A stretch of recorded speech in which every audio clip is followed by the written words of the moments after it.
ఆంధ్ర తెలంగాణలో తక్కువ ఫీజులతో high quality results ఇస్తున్న ఏకైక సంస్థ తిరుమల్ ఐఏఎస్ ఇన్స్టిట్యూట్. కేటీఆర్ కు మరో షాక్ తగిలింది. ఫార్ములా ఈ కార్ రేసింగ్ లో అవకతవకలు జరిగాయని ఆయనపై ఏసీబీ కేసు నమోదు చేసి A1 గా చేర్చగా తాజాగా ఈడీ కూడా నోటీసులను జారీ చేసింది.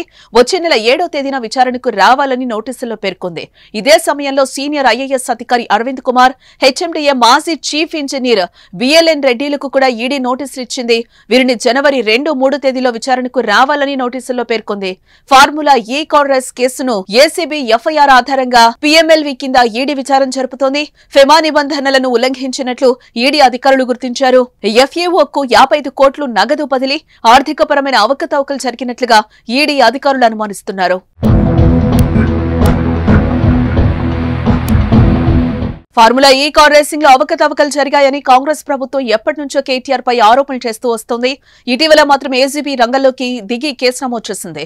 ఈ కేసులో A1 గా కేటీఆర్, A2 గా ఐఏఎస్ అధికారి మాజీ principal secretary Arvind Kumar, A3 గా హైదరాబాద్ మెట్రోపాలిటన్ డెవలప్మెంట్ అథారిటీ మాజీ చీఫ్ ఇంజనీర్ బిఎల్ఎన్ రెడ్డిగా పేర్కొన్నారు. ఆర్బీఐ మార్గదర్శకాలను ఉల్లంఘించి ఫార్ములా ఈ ఆర్గనైజర్స్ 2 విడతలుగా 55 కోట్లు చెల్లించిందని ఏసీబీ ఆరోపించింది.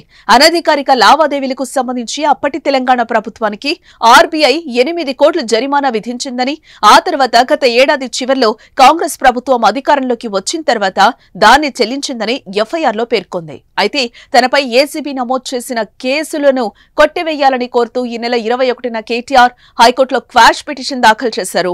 ఆ పిటిషన్ పై విచారణ చేపట్టిన ధర్మాసనం 2 విచారణలను జరిపి ఈ నెల 31 వరకు కేటీఆర్ ను అరెస్టు చేయకూడదని ఆదేశాలు జారీ చేసింది.